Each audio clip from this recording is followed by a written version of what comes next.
Good day, this is SCT-309, Public Sector Accounting. I will be taking you through study section 1, Public Sector Accounting. In any office where money is used as a means of exchange, there's a need to record all monetary transactions that take place in the office. And this is done so that at any moment, a reference can be made to fund the effect of all transactions.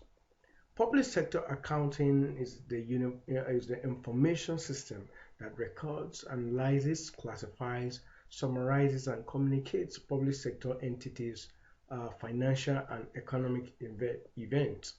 In this study section, you will be introduced to public sector accounting, concepts and principles of public sector accounting, qualitative characteristics of public sector accounting, concept of audit and its effect in public sector organization.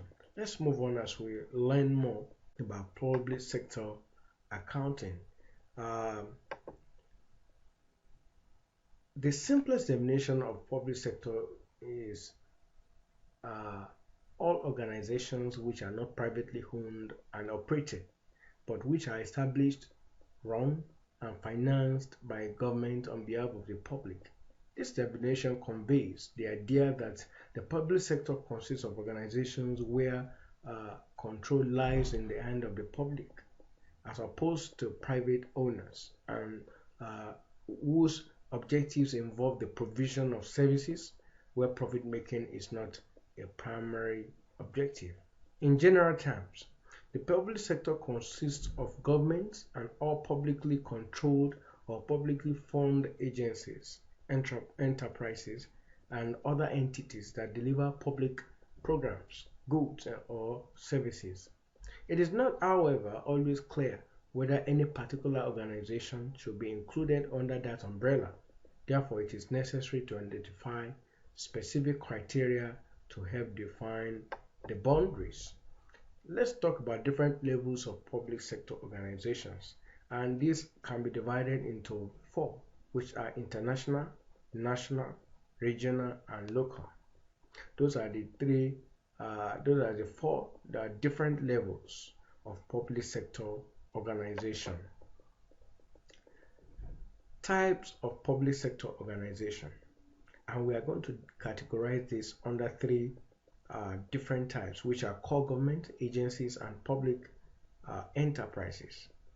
At any of these levels, whether international, national, regional, or local, the public sector generally consists of at least 3 types of organization, which are core government agencies and public sector enterprises. But let us first of all talk about core government. Core government consists of a governing body with a defined territorial authority. Core governments include all departments, ministries, or branches of the government that are integral part of the structure and are accountable to and report directly to the central authority, which could be the legislature, council, cabinet, or executive head. What about agencies? Agencies consist of public organizations that are clearly a part of the government and deliver public programs, goods, or services, but that exist as separate organizations in their own right. They exist as a separate organization in their own right, possibly as legal entities, and they operate with a partial degree of operational independence. They often, but not necessarily, are aided by a board of directors, commission, or other appointed bodies. The last type of public sector organization is the public enterprises, and they are agencies that deliver public programs, goods, or services, but operate independently of government and often have their own sources of revenue in addition to direct public funding. They also may compete in private market and may make profit. However, in most cases, the government is the major shareholder, and these enterprises partly follow the acts and regulations that govern the core government. Let's talk about the different objectives of public sector accounting. Public sector accounting is the information system that records, analyzes, classifies, summarizes, and communicates public sector entities, financial and economic events, and their impact are in terms of both the provision of information required by management and senior executives for planning, organizing, and controlling. And secondly, the preparation and provision of financial statements and fiscal reports under specific accounting and reporting standards for external use. And the objectives are number one, providing evidence of stewardship. Number two, assisting planning and control. Number three, providing the basis for decision making and ascertaining the legitimacy of transactions and their compliance with the established norms, regulations, and statutes. So these are the different objectives of public sector accounting, and they are very important. So let's talk about the qualitative characteristics of public sector accounting. What are the characteristics that are expected of a good public sector accounting? And these are going to be categorized into 4 headings. There are 4 main qualitative characteristics of accounting information and financial statements that make them useful to users. The first 2 qualitative characteristics concern presentation, and second 2 concern content. What are we saying? The first 2 that we're going to explain deals with the presentation, while the other second 2 concern the content. And these qualitative characteristics are: number 1, understandability; number 2, comparability; number 3, relevance; and the last but not the least is the reliability. But let us first of all talk about the understandability.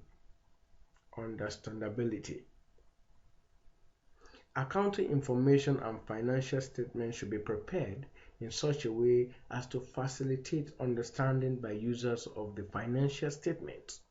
Information about complex matters should be presented if important, or information about complex matters should be well presented.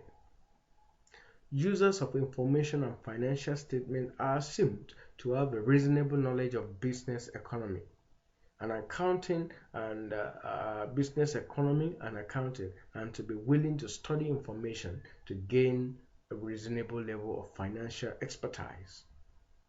Number 2, comparability.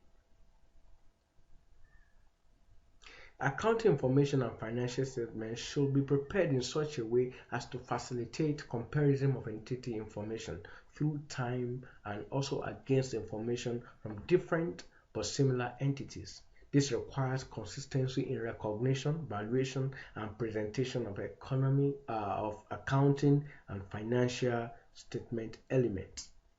What about relevance? Accounting information and financial statements should be prepared in such a way as to help users evaluate past, present, and future events, and to confirm or correct past evaluations of the entity.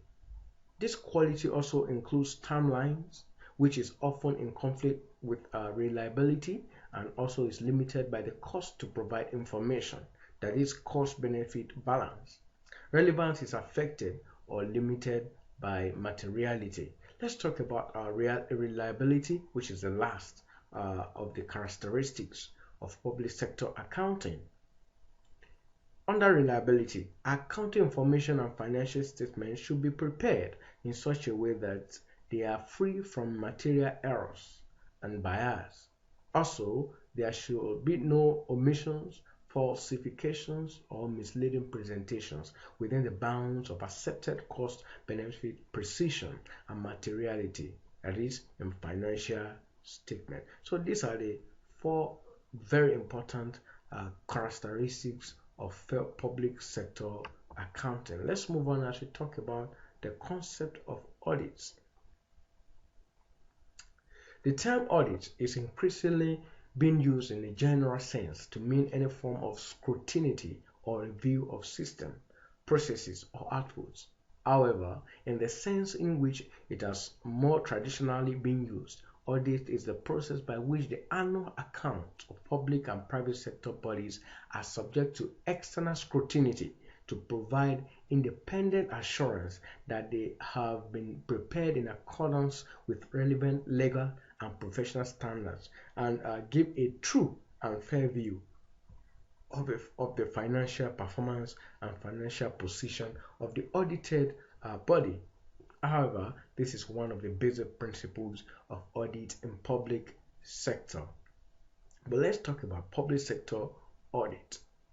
For the International Federation of Accounts, IFAC, auditing is a verification or examination of the documents of accountability executed by an auditor with the objective of providing him the ability to express an opinion of those documents in such a way as to provide them with greater credibility. The International Organization of Supreme Audit Institution, INTOSAI, who develops auditing requirements for the public sector, defines auditing as an examination of operations, activities, and systems of specific entity to verify that they are executed or function in conformity with certain objectives, budgets, rules, and requirements. As it can be seen from the above definitions, as we have defined it from NINTOSAI and IFAC, we can see that the scope of the audit in the public sector should go beyond giving assurance on the account to include examination of aspects of cooperation, governance, and the use of resources, commonly described as value for money. Public sector audit comprises two principal elements. One, the financial element of the audit, which we call financial audit, and the performance element of the audit, which is performance audit. So these are the two principal elements of public sector audit. I hope you have learned one or two things in this video presentation, and I hope that you are going to learn more as we proceed to other study sections. Thank you for listening.